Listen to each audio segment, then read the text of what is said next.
اور جو سب سے بڑا اعتراض ہے اس تک ان کو بچتے ہیں بہت تیزی کے ساتھ. اور یہ بہت سارے بچے ہیں کہ جو آ کر کے سوال کرتے ہیں. ٹھیک ہے صاحب, انہوں نے لے لیا.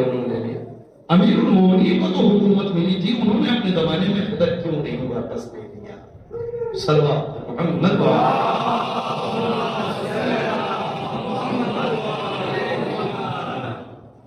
ہے نا. کتنے بچوں نے یہ سوال کیا, سوال ذہن میں پیدا ہوتا ہے کہ بالآخر امیر المومنین کو بھی تو خلافت ملی تھی حکومت, تو جب پاور میں آئے تھے اس وقت کیوں نہیں بدل لے لیا؟ وہ بہترین موقع تھا, بدل لے لیتے. جنرل سوال ہے, اس کے کئی جواب میں دیتا ہوں جلدی جتنے دے پاؤں گا آج کی مجلس میں. پہلی چیز, پیغمبر اسلام ہجرت کر کے مکہ سے مدینے, بہت غور کریں گے سارے چھوٹے بھائی میں, پیغمبر ہجرت کر کے مکے سے مدینے آئے. جب مدینے آئے تو پیغمبر کے ساتھ اور بہت سارے لوگ آئے, تقریباً خاندان پورا ہی آ گیا, دوسرے زمین سب کو لے کر کے آ گئے. بات مسلمان بھی چلے آئے, آگے پیچھے جتنے بھی اور مسلمان رہ گئے تو وہ سب چلے آئے.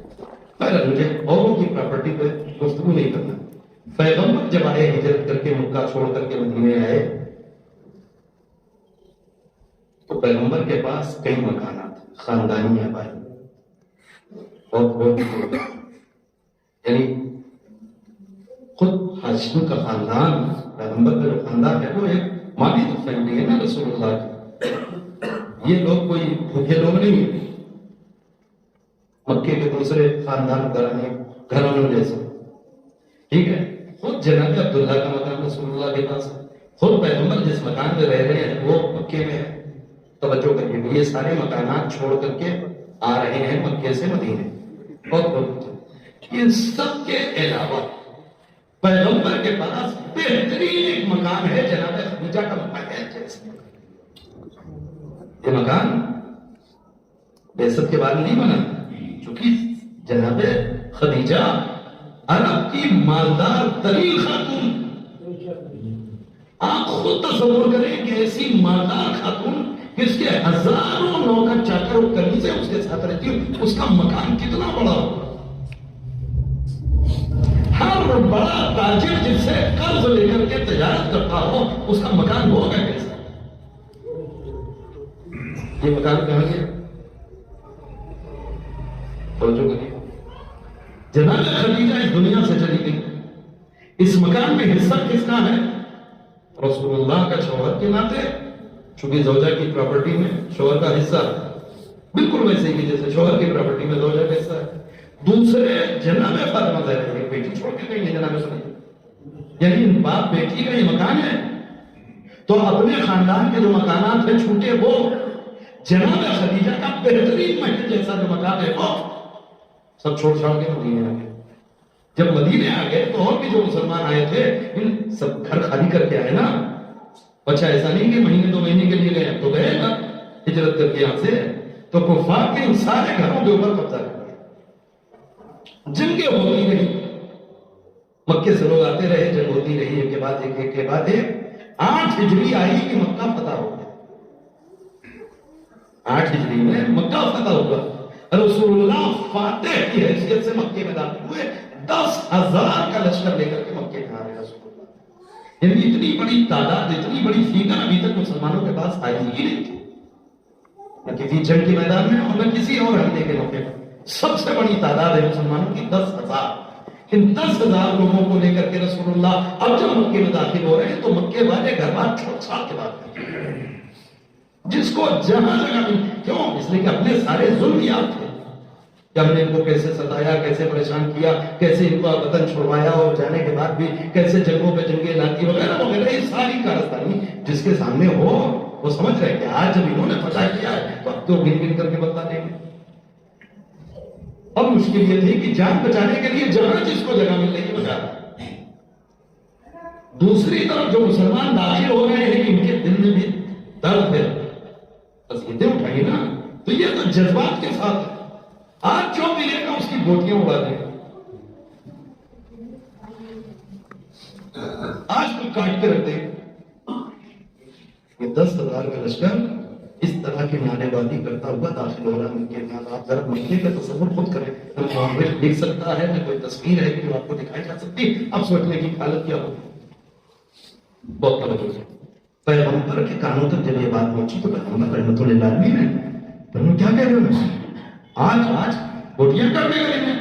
یا رسول اللہ انہوں نے بہت اذیت دی ہے, بہت ستایا ہے, بہت پریشانیوں کے سامنے کہا سب کچھ ٹھیک. یا رسول اللہ پھر آپ بتائیں. آج گوٹیاں کاٹنے کا دن نہیں ہے, آج رحمت کے عام کرنے کا دن ہے, آج سب کو معاف کرنے کا دن ہے.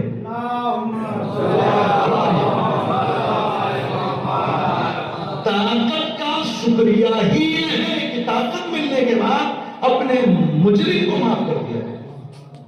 امیر المومنین نے شکر. طاقت کا شکریہ یہ ہے کہ دشمن کے قابو پالو تو کہتے ہیں آج تو عام معافی کا دن ہے. اب جب معافی کا اعلان ہوا تو بھاگے ہوئے لوگ دھیرے دھیرے سے بٹنے لگے. بلا جو اصل بات ہے وہ سنو. ایک فکر لوگوں کو لاحق ہوئی. وہ صاحب 8-9 سال سے جو محل ہم قبضہ کر کے بیٹھے تھے وہ تو چھوڑنا پڑے گا. معاف بھلے کر دیا رسول اللہ نے, گردن نہیں اڑائی گئی, لیکن اپنی پراپرٹی تو لیں گے نا. ایک بار زمین جائیداد جو چھوڑ گئے تھے ہم لوگوں نے مدد سے پیر پھیلا دیا, قبضہ کر لیا, وہ تو دینا ہی پڑے گا. توجہ. لوگوں نے دھیرے دھیرے اپنا بوریا بستر باندھنا شروع کیا. پوری ذمہ داری سے تاریخ پڑھا ہوں آپ کے سامنے. پیغمبر اس فتح مکہ کے بعد جتنے روز مکے میں رہے ہیں خیمہ لگا کر کے رہا, گزارے رہتے, اور عام اعلان کر دیا نہیں, نہ کسی سے کوئی مکان واپس کیا جائے گا, نہ کسی سے کوئی زمین واپس لی جائے گی. توجہ کریے گا. اب آپ فیصلہ کر کے بتائیے یہ مکانات, یہ زمینیں, یہ محل جیسا گھر جس پر کفار نے قبضہ کر لیا تھا, پیغمبر نے اسے واپس نہیں لیا پاور میں آنے کے بعد, تو یہ کیا اس سے یہ ثابت ہوتا ہے کہ ان چیزوں پہ نبی کا حق نہیں تھا؟ سوال مسلمانوں کے سامنے میرا سوال 2-4 آپ بتائیں کہ کیا اپنا حق پاور میں آنے کے بعد نہ لینے کی وجہ سے حق نہیں رہتا؟ یا تو کہہ دیں کہ پیغمبر کا حق نہیں تھا, مان لیں گے. اگر پیغمبر کا حق نہیں تھا امیر المومنین کا بھی حق نہیں تھا. اگر حق ہوتا تو علی نے کیوں نہیں لیا؟ میرا سوال کا جواب, اگر حق تھا تو رسول اللہ نے کیوں نہیں لیا؟ اس کا کیا جواب؟ ایک جواب, جو لوگ اعلیٰ ہوتے ہیں ان کے اندر اعلیٰ ظرف ہوتا ہے. جو اعلیٰ ظرفی تھی اسے آپ کی کم ظرفی سمجھ نہیں پائی. صلوات پڑھیں محمد والے محمد.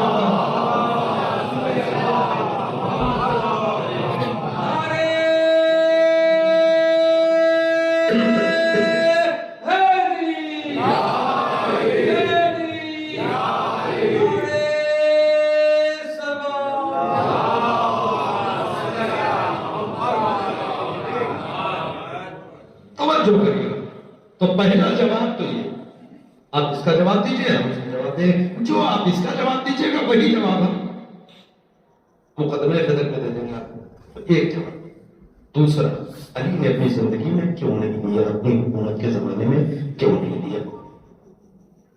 خدر اتنی اہم چیز, اتنی اہم پراپرٹی, اسے کیوں نہیں لیا؟ توجہ کریے. علی نے ابی طالب میں کتنے سال حکومت کی ہے؟ میں چاہوں میں بہت تیزی سے چلوں بغیر تبصرہ کیے تاکہ زیادہ سے زیادہ جوابات بچوں کے ذہنوں میں منتقل کر دوں. علی ابن ابی طالب نے کتنے سال حکومت کی ہے؟ تقریباً 4.5 سال. جو خلافت ملی ہے امیر المومنین کو پورا 5 سال نہیں, تقریباً 4.5 سال کی حکومت. تھوڑا سا آپ کو بہت مختصر میں پوری حکومت دکھا رہا ہوں. علی ابن ابی طالب جا کے ایک سلوات پڑھ.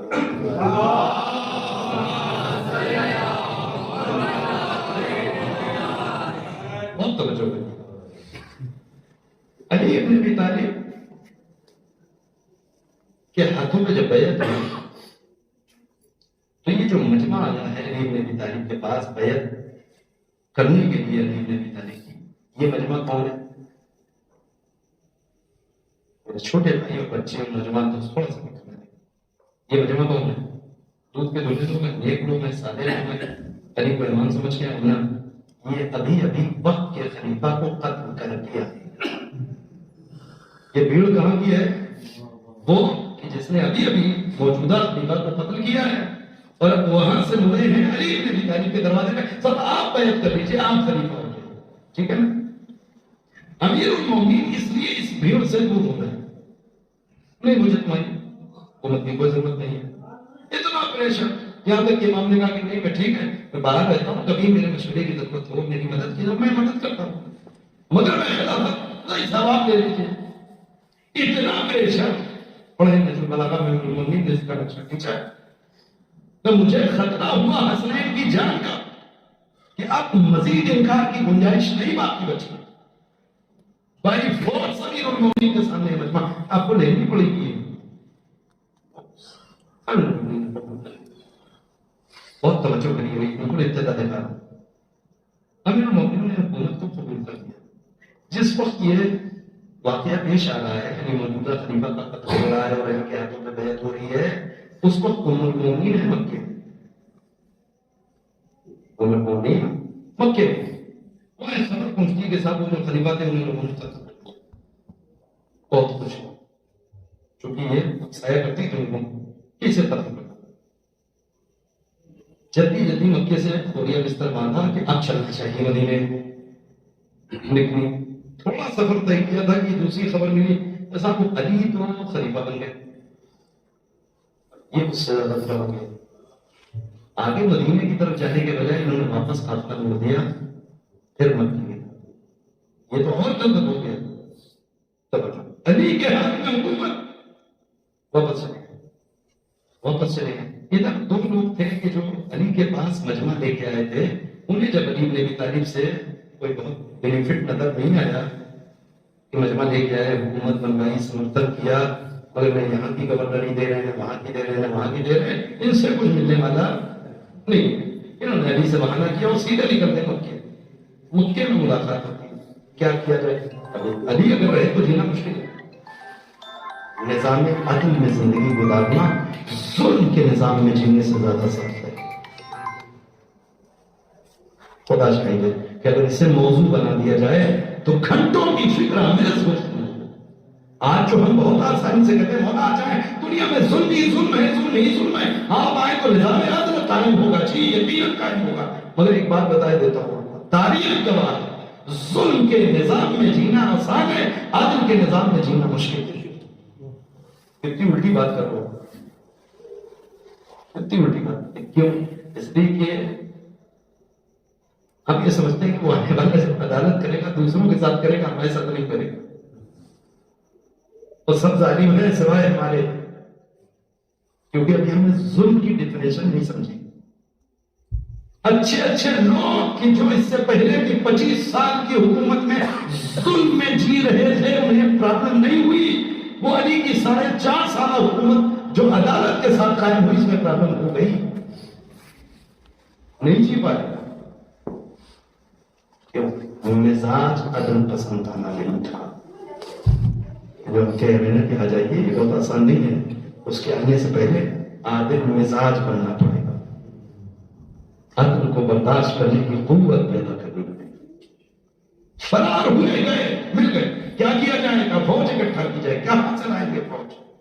پیسہ چاہیے، مکے میں جو بیت المال ہے اس کا جو والی ہے اسے اٹھاتا ہے ان لوگ، اسے کہا بیت المال میں کتنا مال ہے، اس نے گویا ایک طرح سے سرنڈر ہی کر دیا، لوگوں کے سامنے سارا مال اٹھا کر کے سپورٹ کر دیا، مکہ بیت المال پہنچ گیا کہاں؟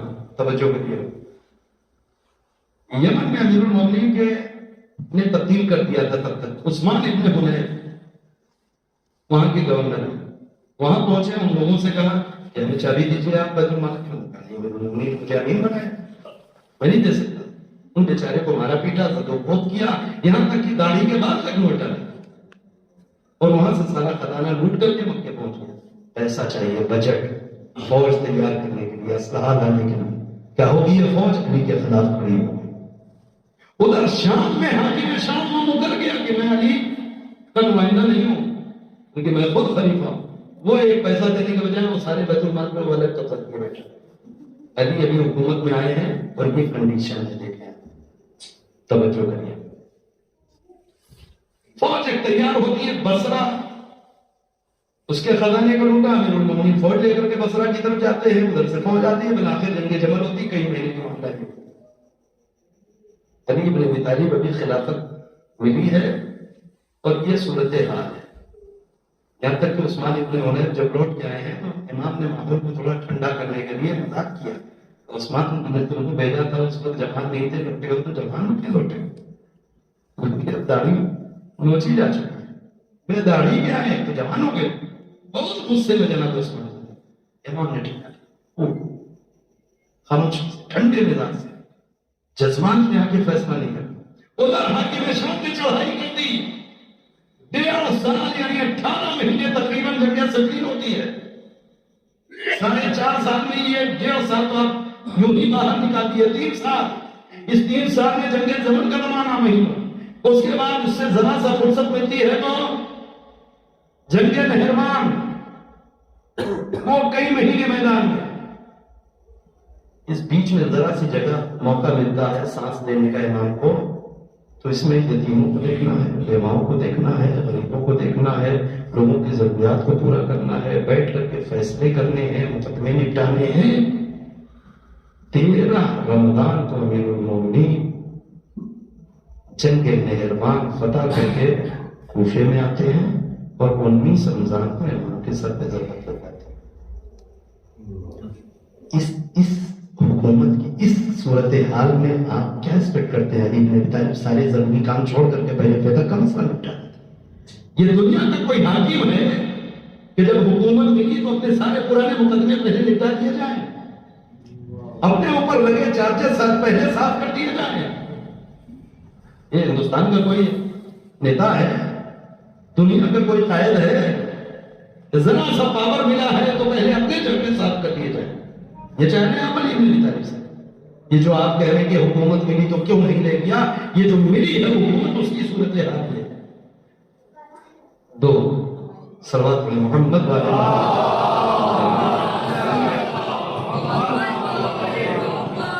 تیسرا جواب آپ بہت باریکی سے سمجھے، اسے جلدی سے۔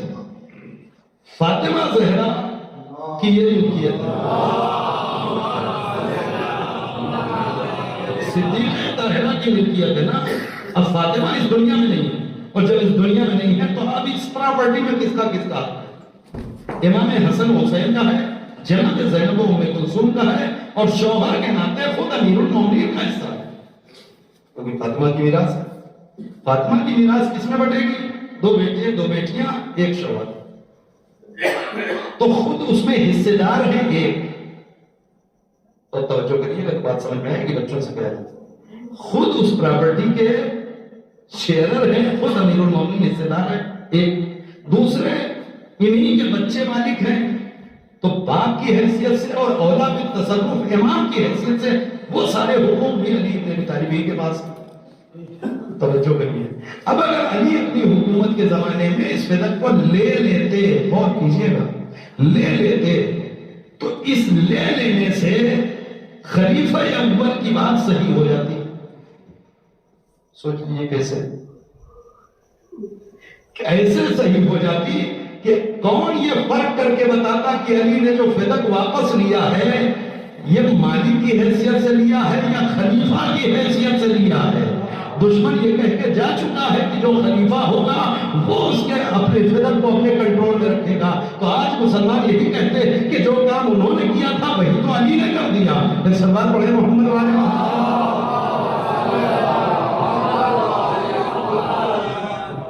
یہ کیسے طے ہوتا کہ اسے اپنی میراث سمجھ کے لیا یا بحیثیت خلیفہ نے لیا؟ لہذا امیر المومنین اس پہ ہاتھ نہیں ڈالا۔ 3 چوتھا ایک سلوات پڑھیے محمد والے۔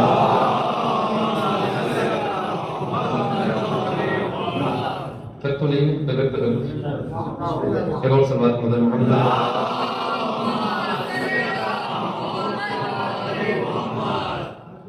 ایک صاحب سے جھگڑا ہو جائے کسی پراپرٹی پہ، 2 لوگوں نے کسی پراپرٹی پہ جھگڑا ہو جائے، یا وکیل صاحب بھی بیٹھے ہوئے ہیں اور اتنا قانون سبھی جانتے ہیں، جھگڑا ہو گیا، انہوں نے نچلی عدالت میں کیس کیا، نچلی عدالت میں مقدمہ ہار گیا،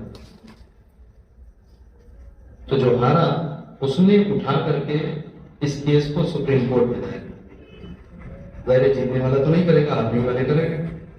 انہوں نے اٹھا کر کے سپریم کورٹ میں مقدمہ دائر کیا.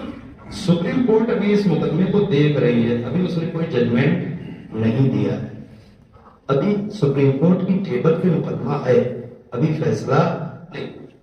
اس بیچ یہ جو مظلوم ہے جس نے کیس کیا تھا، اس کو موقع مل گیا، طاقت آ گئی ہے، کوئی سپورٹر مل گیا ہے، کوئی اور راستہ نکل آیا کہ صاحب آپ چاہیں تو اپنی زمین لے سکتے ہیں. اب اگر کیس سپریم کورٹ میں ابھی ہے اور اس کیس کے ہوتے ہوئے یہ خود اگر دخل اندازی شروع کر دے قبضہ لینے کی، تو کہ صاحب یہ صحیح ہے یا غلط؟ ہاں، جس نے قبضہ کیا ہے وہ کیس رہتے واپس کر سکتا ہے کہ بھائی مجھے اپنی غلطی کا احساس ہو گیا، یہ واقعی آپ کی چیز تھی، میں آپ کے ہینڈ اوور کر رہا ہوں اور وہ لینے تو ایک الگ مسئلہ.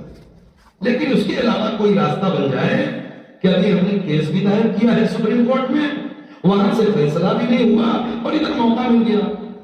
کوئی صاحب کہتے ہیں چلیے میں کھڑا ہوں، میں قبضہ کراتا ہوں آپ کے کھیت پہ، دیکھیں کیسے لے لیتے ہیں. تو یہ ان کا اقدام صحیح ہے یا غلط؟ غلط.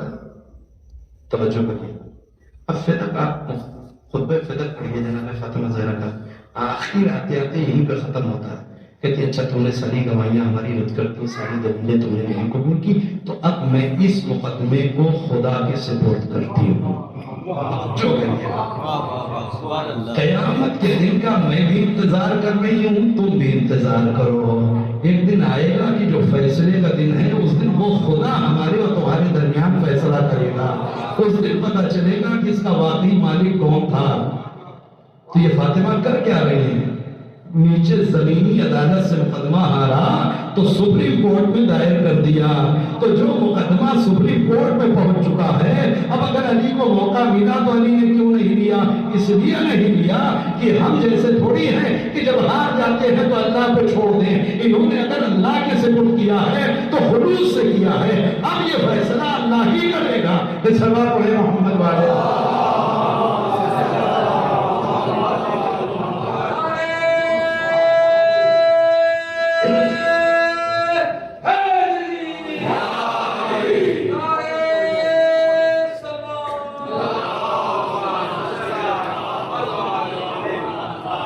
توجہ کریے. 2-3 جواب ہو گئے، 4 جواب ہو گئے، بہت توجہ کریے. اس لیے میں نے اتنی دیر شروع میں جو تمہیدی گفتگو کی ہے کہ اس خطبے کا لفظ اہل سنت کی کتابوں میں ہے، اس کا معتبر ہونا، اس کا محفوظ ہونا. کیوں؟ پہلے آپ کو خطبے کے ہر لفظ پہ یقین آ جائے. سننے میں اب دیکھیے اسی خطبے میں جملہ موجود. فاطمہ جو خود مالکہ ہیں وہی اس مقدمے کو سپریم کورٹ میں داخل کر کے گئے. بعد میں آنے والے اس میں اگر 3-5 شروع کرتے ہیں تو خراب ہو جائے گا. اب فیصلہ سپریم کورٹ.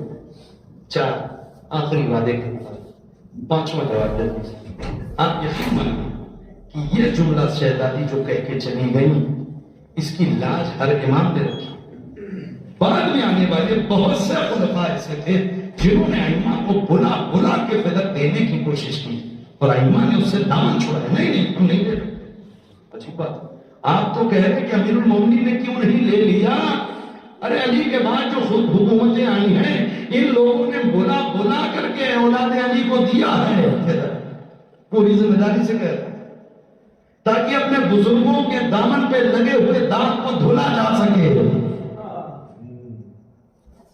وقت نہیں کہ 3-4 جو تاریخ میں موقع موجود ہے ان سے بیان کروں. ایک سن لیجیے، یہ بچوں کے کام کا ہے.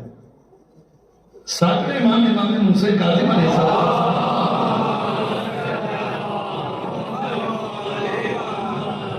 منصور دمانکی کی حکومت ہے. منصور دمانکی کی حکومت ہے، یعنی بنی عباس کی حکومت کا آغاز ہو چکا ہے اور اس میں جو بادشاہ ہے منصور دمانکی ہے. 7ویں امام کی امامت کا دور ہے. تو چونکہ ہر دور میں فدق زیر بحث تھا، مسلمان یہی کھا کے بھر جاتے تھے.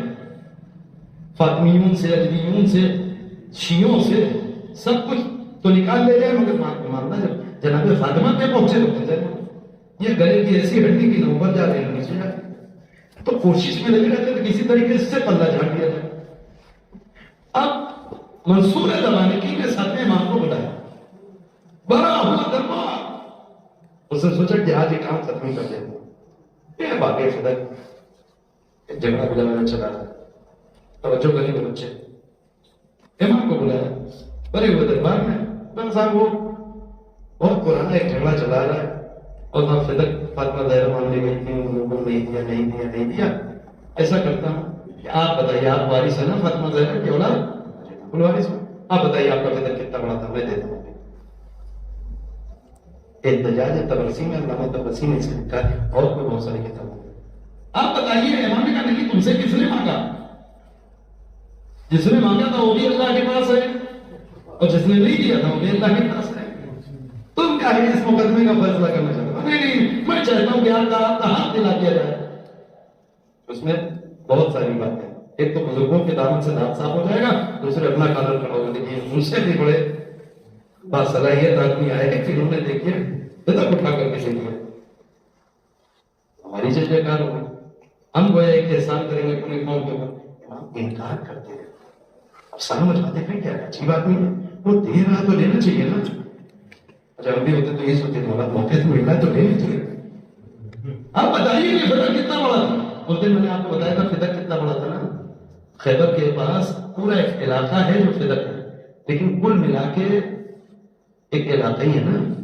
اب سنیے ساتھ امام کہتے ہیں اچھا تو لکھو، انہیں خاطی بولے گا میں لکھو ان کے فدق پہ حدود اربع لکھو، 74 حدود اربع یعنی 74 لکھو، کوئی زمین کوئی پراپرٹی 34 سے چلی جاتی ہے نا۔ امام نے کہا ایک سرا عدن، عدن ابھی بچے نہیں سمجھے گئے، عدن کہاں ہے؟ یمن کا ساحلی علاقہ، آج ملک یمن ہے، اس کا ساحلی علاقہ عدن، عدن تک لکھو عدن۔ دوسرا سمرقند، سمرقند کہاں؟ سمرقند۔ تیسرا بحر احمر، ریڈ سی۔ چوتھا آرمینیا۔ اس نے کہا یار فدق کی حدود بتا رہے ہیں میری حکومت کے، جواب یہ تھا نہیں، میں نے آپ سے فدق کے حدود اربع 74 پوچھی ہے، آپ یہ تو بتا رہے ہیں میری پوری حکومت کی 74 ہے۔ تو امام نے کہا تم کیا سمجھے کہ فدق اگر ہوتا تو نہیں ہوتا، کاش بات ہو جائے، کیا مطلب ہے کہ وہی فدق انویسٹ ہوا ہے تو یہ حکومت اتنی پھیلی ہے۔ ایک صاحب گھر سے 1 لاکھ روپے دے کے نکلے بزنس کرنے کے لیے، ایک صاحب گھر سے 1 لاکھ روپے دے کر کے جیب میں نکلے کوئی بزنس کرنے کا کاروبار، ٹرین میں جانے کا بمبئی وغیرہ کہیں، اور راستے میں ایک صاحب نے مار دیا پیسہ، یہ بیچارے خالی ہاتھ ہو گئے تو کیا کریں، بمبئی واپس چلے آئے، خاموشی سے گھر بیٹھ گئے، بیچارے روزی چھٹی گزرتے رہے۔ ادھر وہ جو 1 لاکھ لے گیا تھا وہ بھی بمبئی پہنچا، اس نے اتفاق سے اس پیسے کو کہیں انویسٹ کر دیا۔ صاحب 100 سال 150 سال لفظوں پہ مثال کی غور کرنا ذمہ داری، 100-150 سال گزرتے گزرتے وہ 1 لاکھ روپے 1000 کروڑ بن گیا۔ وہ 1 لاکھ روپیہ 1000 کروڑ بن گیا 100-150 سال کے انویسٹمنٹ کے بعد۔ اب اس کی بھی نسل آگے بڑھ رہی ہے جس کا مال چھینا گیا تھا، اور ان کی بھی نسل آ گئی ہے کہ جنہوں نے چھین کے اتنا بڑا امپائر کھڑا کیا تھا۔ اب چلتا رہتا تھا معاملہ، تمہارے خاندان والوں نے چھینا ہے، تمہارے خاندان والوں نے چھینا ہے، تو برا لگے کہ ہمارے بزرگوں کہہ رہے ہیں۔ ایک دن ان کے پوتے صاحب نے، ان کے خاندان کے کسی فرد وارث نے، جو عالی شان محل میں بیٹھا ہوا تھا، اور نے کہا یہاں آئیے، کیا آپ کے ہمارے دادا کا اور آپ کے دادا کا جھگڑا ہے؟ 1 لاکھ روپیہ تھا نا آپ کا، میں بھی دیتا ہوں آپ کو 1 لاکھ۔ آج اگر یہ 1 لاکھ دیتے تو کیا حق ادا ہو جائے گا؟ اب مانگے گا تو کتنا مانگے گا؟ کہیں گے پورا 1000 کروڑ جو تمہارے پاس ہے یہ اسی 1 لاکھ کی وجہ سے ہے۔ بات سمجھ میں آئی امام کیا کہہ رہے ہیں؟ فدق اللہ نے کیوں دیا تھا؟ حکومت امیر المومنین کو مستحکم و مضبوط کرنے کے لیے نا، یعنی اسے حکومت ہی کی ترویج میں لگنا تھا، بجائے اس کے کہ ہم اسے لگاتے ہیں، تم نے اسے اپنی حکومت میں لگایا۔ تو وہی فدق ہی تو انویسٹ ہوا ہے جس نے اتنی بڑی اسلامی حکومت قائم کی ہے۔ آج فدق باغ نہیں ہے، پوری اسلامی حکومت ہے۔ سلوات پڑھے